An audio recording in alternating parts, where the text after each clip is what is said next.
Then, what would be your recommendation as point of weakness sa kanyang approach? Go! Anyone? Ang iyang confident, nga biski discourage siya sa iyang customer, padayon niya po. Ang iyang confident sa iyang tuyo, nga biski primero pa lang discourage sa busy, pero padayon niya po. Alright, very good. He is so persistent. Talagang porsigido siya. Anyone else? Good points muna tayo. Ako, may maano ko. Ay, dugay naman, nagka-canvas man ko dugay na. Basta nga na mga customer, i-entertain, once nag-i-entertain, i-attract mo bidang attention niya sa inyong mga libro. Hindi nga, ng daghan pa. Dapat diretso ka, ma'am. Ano ni siyang benefits, ma'am. Hindi lang siya. May mga negligence may ng customer, for example, hindi ko na nakilangan dun, kay busy ko sa negosyo, dapat, once nga na ang inyong customer, dapat, ganun po ba, ma'am? I-appreciate niyo gapon siya. Amo na siya once nga, good, ma'am. Positive, anay. Good muna. Good, anay. Sino pang mga pagbigay? Everyone, confidence from 1 to 10.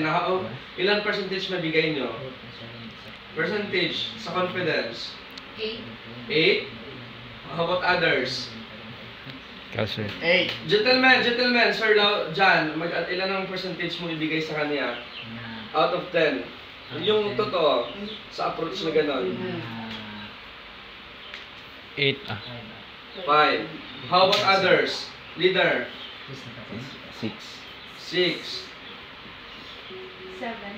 7. Okay? So, bakit ganun yung binigay nyo na score? You want to, now? May good points na tayo narinig. He's so persistent. Talagang decidido siya. So, yun lang narinig. Wala na rin dagdag. Okay, dito naman tayo sa may weak points. Now, state the weak points. Ano yung problema doon? Bakit ganun yung rate? At ano yung weak points? Ano yung recommendation niyo? Okay, ready? Anyone? So, sa 8/10, mas mangod mag-ado kasi sa ka-office, dapat di kasi kilihok. Bisan, practice ka lang na pero syempre carrying, mag-ibig as like, once approach gani ka mo, kung confident din ka, di kasi kalihok-lihok, tapos mag-explain mo sa libro, dapat anak lang din ka.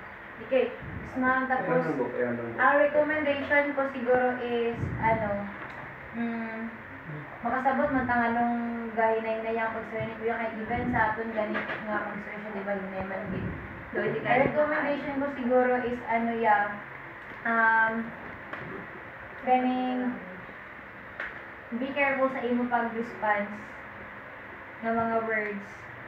Like, ang yung mga response nga, ikaw bahala ma'am. Hindi ka magamusin na kay kumaga maano ang imo customer ba daw, mo na respeto ng good. Like, be careful the way ta mag-respond sa ating mga customer. Bisan, ano pa nakamaldita or ano pa nakabisi, kailangan think before you speak diha po na. Muna nga, ang imo confidence, okay, di siya tama, hindi mo ni Jordan nga bisan, gi-reject na kay ka. Pero pag dahil di ka, pero lang, ang imong, posture or yung mga gesture, okay man, ang posture na lang, hindi mo dapat, kung confident, mag-steady ka lang, ang kamay mo lang ang magliyok ka sa book. As ka na, think before your response. Alright, thank you very much. How about others? Ano pa? Siguro ang pag-direct o explain sa book. Direct explanation of the book. Ano problema dito? Wala ko problema sa pag-explain, but what I mean is ang pag-direct o explain siya ang book instead nga gawas na magpaila siya, i-produce niya or kung ano niya ang iyang attention sa first before ko mag-explain ang book. Tanaw niya ang linya kung Example, ano example mo magpa ng attention? Magpa-attention ka na, di ba, busy man siya. Depende po sa kasalanan siya kung busy siya. Tapos, basta, di kayo na kung explain sa akin na ang ginano niya siguro ang ginamin niya. Introduction na. Tapos, lastly, dili ka mag-focus sa inyong gusto bitaw i-explain sa book. Kung makatsap na nimo iyang attention, mas nindot kung na-produce yung pangutana. Katong iyang pangutana, amo ra to provide ng answer para di mo magdugay. Like for example, ano lang imong book? Ang atong book mamak kulin. Explain na nimo. So unsay sulod sa imong book? Ato present kay ginagmay. So kung mas nami ang pag-present sa book, dili lang focus ka sa isa lang ka page. Nga amo ni fruit. Kumbaga daw ang imong pag-explain sa book daw i-generalize lang nimo. Kinatag ka daw di sa marin imong book. Pero in a short time lang, nag-apas siya sa oras mo. Busy siya eh. Busy Okay, siya. so how about leader? What would be your, yung main points of weakness niya? Then ano yung i-recommend mo sa kanya? Actually, ang kita na ko sa iya, number one, dapat ma-clear gini mo imong words sa imong customer. And then you will appreciate whatever imong kung sa mga mga negative i-appreciate mo. Then you will think kung sa ang imong sa iya, just appreciate and appreciate. One of the reason kisa gina-reject ta it because wala sa interest sa imong But kung ang bridging to the heart, mano nimo sa iya, sa iyang heart. Then tapos for me ang ginahimo ko, sample naman ang busy, I sit down, meditate, then magstorya sa ako you make a story nga makahimo sang maka-interest sa basa imong story. Ma'am, no, a day siya lalo na kung may mga kabalo ka sung mga example mga mga statistics sa mga sakit subong according sa subong sa Pilipinas mga ba. Provide facts. Once maintindihan na sa imong customer, mamuni-muni na sila. Pero sa ganun nga ka-busy, applicable ba yun? Applicable sa ka-busy?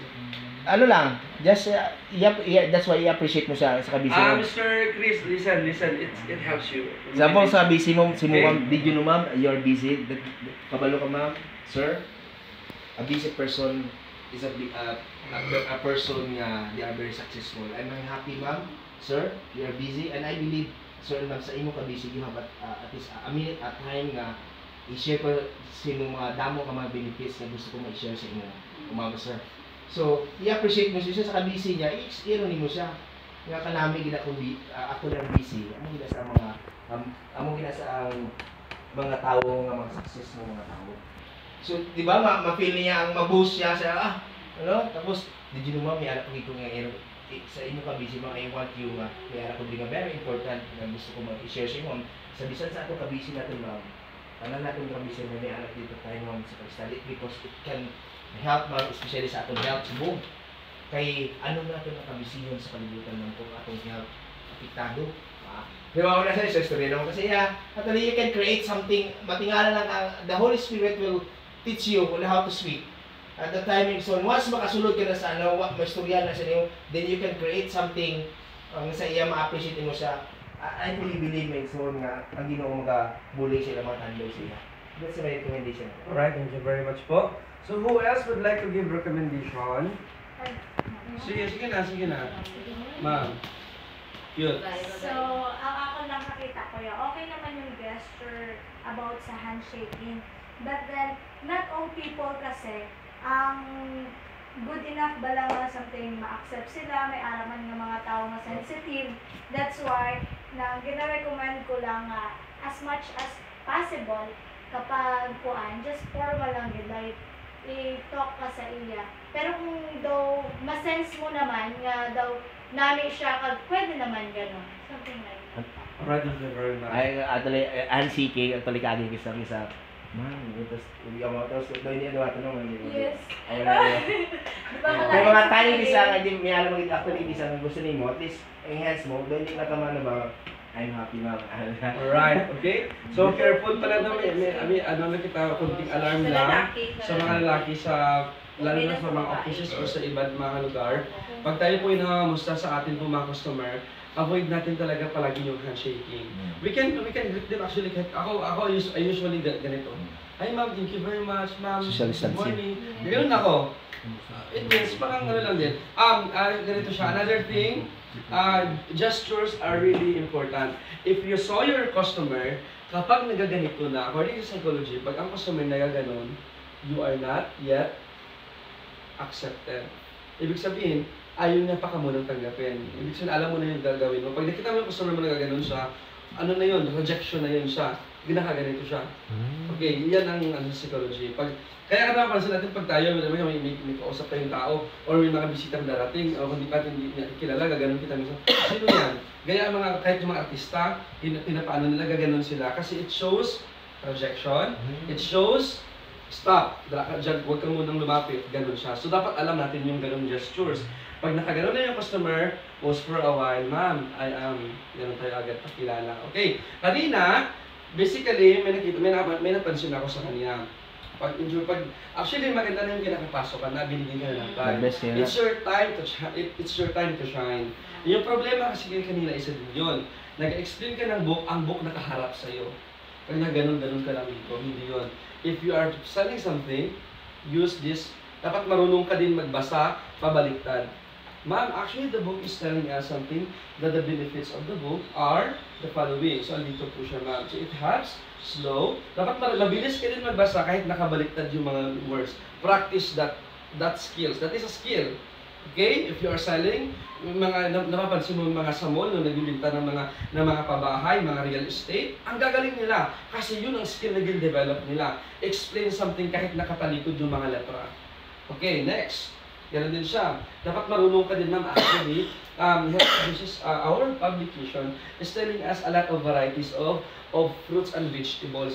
Sir, actually, I'm not discouraging you naman na nauutal kita magsalita. But you can develop that skill.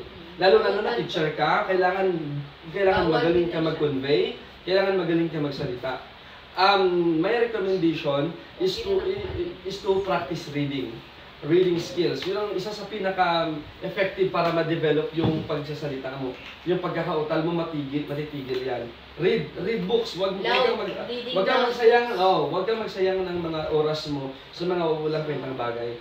Kung may oras ka, read ka ng book, makinig ka ng mga sermon or mga speakers or motivational anything na nagko-converse. Siguro sanay kang mag-isa, sanay kang silent ka, kaya ganyan ka, parang ganun ang nangyayari. But as literature evangelists or we are engaging in the ministry, we need to develop speaking skills. Okay? Plus factor, 100% factor talaga ang faith ng Panginoon. Kasi sabi naman talaga ng Panginoon kahit si Moses, di ba? In the book of Exodus chapter 4, sabi ni Moses, I don't know what to say. At alam ng Panginoon na uutal si Moses. Ganon din ang sitwasyon ni Moses sa tulad mo. Pero sabi ng Panginoon, just go, I will be thy mouth. And teach thee what thou shalt say. Ako yung magsasalita, punta ka lang. So ganon, pero mayroon tayong tinatawag na ways of preparation. So ngayon, nagpe-prepare tayo, nagsa-study tayo. So alam na natin yung gagamitin nating bala, kung 45 ba, kung sa bala ng Armalite mong gamitin natin. And then kagaina, yes, tama yung sinabi ni ma'am na dumagalaw ka. You are not focused. You're gaganon-ganon ka saan ka nakatingin, gaganon-ganon ka. If ever, focus eye-to-eye contact is important in selling. Okay? Hi ma'am, you know what ma'am? Ganun ka pagala. By the way, I'm Jeffrey Panes and I am one of the sales representatives of Philippine Publishing House. And I'm here to promote you the publication of the Philippine Publishing House. Kasi nagmamadali ka, sula ka ng oras para magkwento ng ibang bagay kasi busy yung customer mo. Ganun niya siya. So diba nagsasalita siya, may katawag ko siya, may ito ganyan. So, ganun din, isa din sa may mga good na value doon, kailangan pag may bakanting upuan, at may kausap siya dyan, busy pa siya, huwag kang dumaretsong umupo. Ma'am, excuse me, may I take a seat here? Ganun agad. Okay? Huwag kalimutan yun ha. Kahit sa ang opisina, that is one of the major na gina-recommend talaga sa ating mga bisita. Ma'am, may I take a seat here? Oh, sure. Maganda yung customer. Okay, take a seat din. Pagkatapos niya magsalita, wait for a while, for a seconds or a minute. After that, try to communicate properly. Look to the eyes of your customer, target the goal. Ma'am, by the way, I'm Jeffrey Panes, ganun ka agad. So kung gusto siya willing, kung malinis yung kamay mo, naghugas ka sa CR or may alcohol ka, you may offer your hand first. Pero pag nakita mo na parang hindi ka nagkapaghugas, nagkaka-CR mo lang, please lang, huwag kayong magkumusta sa customer. That is unethical. Unethical na bagay. So, ma'am, by the way, I'm Jeffrey. Pwede ganon, o pwedeng ganon. Ganon pwede ka makapag-communicate sa kanila. By the way, ma'am, I am being referred to you by your friend, by good friend, Sham. Siya is one of my customers of our literature. So, ganun siya, pwede kang, ganun yung sasabihin nyo. So, by the way, nabanggit niyo po na kayo po ay mahilig magluto at magtimpla ng mga juices. At yun nga, sinasabi na kayo po ay mahilig sa mga ganito ganyan. So, pwede nyo ganun sabihin yun. Ha? Huwag nyo diretso, ma'am. Oh, ma'am, book. Huwag agad yung ganun. Kasi, wala pa kayo naka-establish doon. So, you are now bridging your heart to your customer na ano mo sa kanya ba? Ay, oo, kilala ko yun si Sham, mabait yung kaibigan, gano'n ang customer. Oo, maalala niyan, magpa-process yung mind, si Sham. Ay, oo, si Sham, talagang alam talaga ni Sham yung pangangailangan ko. O sige nga, patingin ng book, gano'n agad yung customer. Kapag gumamit ka ng trans-referral. Pag sinabi ng trans-referral, yung referral, gagamitin mo ngayon doon sa kanya. Hindi ka lang, pagit kasi doon, bigyan kita, example si Sham, nagbigay sa akin ng referral. Pupunta lang ako doon, hi ma'am, by the way, I'm Jeffrey. Kilala ka lang doon, hindi mo siya nabanggit doon. Parang walang disclaimer o walang reference. Ano yun, kailangan pa din ko, sino yung nag-refer sa iyo, babanggitin mo yun sa customer mo. By the way, ni-refer ako dito ni Sir Sham. At ikaw po ay isa sa nabanggit niya na may healthy po na ano dito ganyan. Okay? So now, dito po yung mga book. Explain mo agad. So by the way, ma'am, isa po sa pinakabago namin. Gumamit kayo ng term ha. Kahit luma na, kahit matagal na taon na siya ng mga na-publish, as long as hindi pa siya nakabili, bago pa rin yung sasabihin nyo. Ma'am, by the way, ma'am, we have limited edition, o mga ganun, limited edition, pinakabago, valuable book, mga ganun. Yung gumamit kayo ng mga description, adjectives, na magdi-describe sa mga dala-dala ninyo. We have this quality product, mga ganun. Gumamit kayo ng ganun. Oh, may nakaka-impress yun. That is form of marketing strategy yan siya. Okay, now sa pricing, ito. Yung PPH kasi gumagamit siya ng pricing na economy. Ay, hindi ko lang kung economy tawag doon. Pero sa akin kasi, I usually use psychological pricing. So example, ang book na ang ating health and home, nagpipresyo siya ng 1,400. So I used to say 1,399. Why? Because in psychology, sa aming business, sa masteral namin, sa class, kahit even kahit yung college pa ako, yung psychological pricing is helpful to understand kasi pinapalagan ng customer yung kahit may makuha pa silang sukli doon sa binayad nila. They are looking for rebates. So, example, bibigyan ako ng 200 pesos. So, ma'am, actually, ang 199 pesos, 200 ibibigay niya. Aasa siya may matatanggap pa siya doon, 1 peso. So, okay, no problem. Oo, no, gano'n siya, 99. Gawin kayo na gano'n. Actually, the LTD uses is 2,399 lang. Kaya napapansin nyo ka sa mga mall, napapansin nyo yung mga display nila, 99 pesos, 99% 9 kill germs, maganda. Kasi they are using psychological pricing, psychological factors. Yun siya, okay? I recommend to you that one. So that is one of our major subjects. Grabe yung discount ng piso, ganyan? Oh, di ba? Napansin nyo? Oo, wag yung ano yung pagpahinaan yun, ma'am. And then, sa modes of payment, ganito na siya. Okay, mamaya na. Magtatawag tayo ng another LA. Dito naman, magko-collect tayo. Ay, kakanvas mo tayo dun, mamaya tayo magko-collect. Gusto ko naman ngayon, magkakanvas mo ng partner. Titingnan ko kung ano yung gagawin ng mag-partner. Ano yung ginagawa ng isa, at ano yung ginagawa ng isa habang nag-a-approach. Gusto namin evaluate yon kasi may mga instances kasi na mag-partner, yung isa doon nakasalubong sa gilid. Okay, isa doon nag-approach. Yung isa naman naggrabe yung back dito. Minsan naman nag-aagawan pa, ma'am. Eto, ma'am. Yung isa naman dito, ma'am, oo, ma'am, eto. Kung gano'n, alam niyo yun, we are avoiding those factor na makakapagbigay ng confusion sa customers natin. Okay? So, gusto kong invite si Malika. First timer ka ba? Halika ma'am, okay? And then sa lalaki tayo, si Sir Carl. Halika Sir Carl. Halika Sir Carl. Kaya kami dyan eh. Ayun na video. Yung rice na Magkakababayan mo din sila. Bate maglingwahe. Ready? Ano siguro sir? Ilang nga choice siguro nga book? Kung sa ilang nga. Kayo kung anong gusto niyo. Basta kaya mo paliwanag. Scattershot libro ko ba sa Harvard? Ayun, naging nga namin din kasabot. Ano naman, si Inday naman karon, buntis mo siya. Mga pulo ka bulan. Grabe. Okay, listen na. Ate. Listen na. Ate. May stage 4 Pwede mo ka na iba-iba sa mga book? pasyente. Mayaman din siya nga Tas ano, nasa mga stage apo. 4 cancer.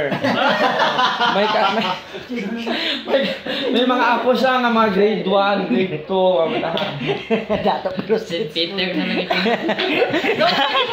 ikaw lang. Ay, delikado na siya kay mag-ibon. Namingwahe Ah, tatlo. sige na, lady, lights! Wait lang, nagpapagbok kuya, nagpapagbok. Ay, nagbiyahe pa. Nagbiyahe pa. Ay, pagdala ko gano'n. I-SF na values ko niya. Kaya mo sila. Gusto ko sila mag-struggle. Gawin na sila sa Ha? Okay, lights! Camera! Action! Hindi na ako busy. Hindi ko busy. Nalaki ginasikaso siguro kadali. Oo, open na lang. Klaro na. Ano na?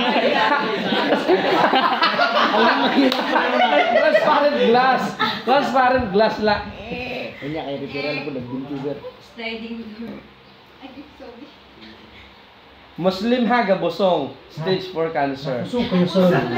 Na yung mga apo. Already.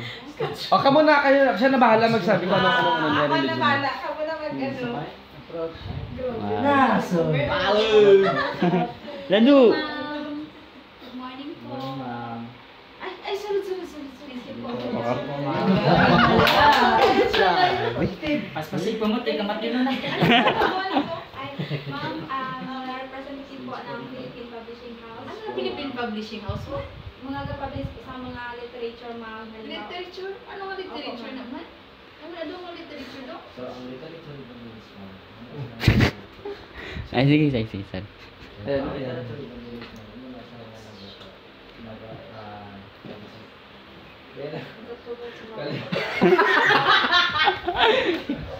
Oh, yeah, nakabaylo. Mga publication po about sa health, sa family, sa mga bata, and sa education po, ma'am. Sige, uy. Ikaw gulit mo. May ako, wala ko. Ay, kinahanglan ko, ginagalit ko. Ano na nga mga benefits na makuha ba sa akin? Hindi sa akin, ma'am, ang mga story ko po, yung mga story ko. Ano naman na story ni? Sini ka ba luto? Kasi klase na storybook po, ma'am, sa nga ginapromote din sa... Sige, ang bata, ang mga apo ko, mahilig siya sa cellphone ba? Doaran naman si cellphone naman. Opo, ma'am. Tama din na, ma'am. Sige. Ara din sa cellphone din, ma'am. Pero may mga time, abi, ma'am, na Ano naman, cellphone tapos, natin tapos. malfunction po, and then mag-brand out, tapos Eh. tapos mag-preserve din natin ang book, ma'am. Kung namin ikunas na mag-alaga. Uy, kakurog yung video. Tugod, no? Opo, ma'am. Tugod ni, ti ano ni nga, may mga ano man yun, mga, mas hindi ni maayos ako niya ako, ha? Luya po. Pero po ma'am. Ano man yun, ako makalunin.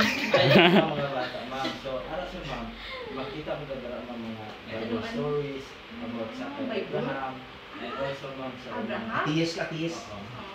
Itiis daw. Atiis na kilala kay Abraham kasi itong sa kapitbahay namin.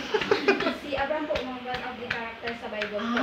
Ay, ang ay, mga ay, ang mga apo mo, ma'am, bisan hindi na sila magbasa sa Bible or ikaw mismo, ma'am, sa dira nga story po. Hindi makaintindi man sila sumisang. Opo, ma'am. Dahil kahit siya maintindihan ka na yung mga... Sige, doon namin sa... Ano naman niya? Ano ni? So by the way, Ano nito? ma'am, sa po Ay, gigira ko atag na. Hatag na. Kasi Ano nito, ibalik man? ko Ano sila nito? mamaya. Ano ni sa ma'am ang health uses po about sa itong lifestyle benefits. So, dalaga natin makita ma'am kung paano. Sige, may sakit ko nga, no? Hypertension ka, cancer man ka tama. Stage 4. May sakit ka ma'am, dalaga mo mabasa ma'am kung ano bilang mga Paano? Hindi rin ang bulong nga Diyos nga pang cancer. Kaya talaga to ba?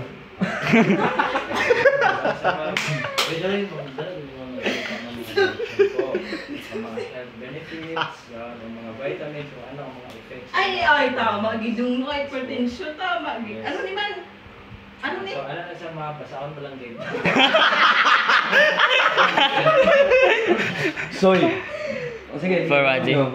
Joke lang ako to, sir. Ay, nami doon. Ate, baklon ko ni tagpilan ni. Ito po ang mga paano na kami isa-isa ng Gabi ka mo. Lado pala. Sige, padayon. Sige. Wow, kulit kayo. Ano ni, paano ko sini magbayad sa inyo man? So, ari sa ma'am, pwede Kaya ka ma, tagpila ni ka lang presyo sini?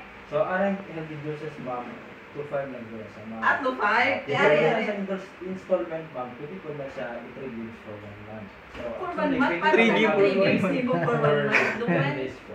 for 1 month, i-divide mo daw, paano na siya ma-3 days for 1 month? Doon, ano Pwede na siya na? ma'am for 10 days. Pagka 10 days na, pwede na ka mag-blind po, ma'am. So, balikan ka lang namin po. Hindi, wala na ni-resibo doon, wala na ni-resibo. So, kaya na siya receipt.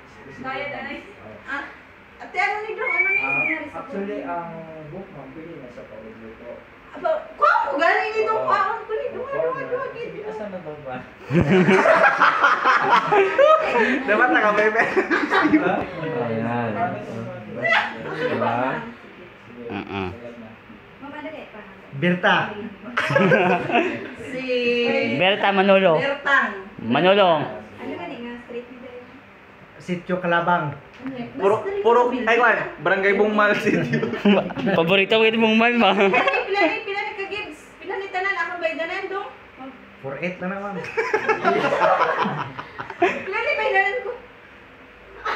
Secret! Bawiyon na lang bawiyon!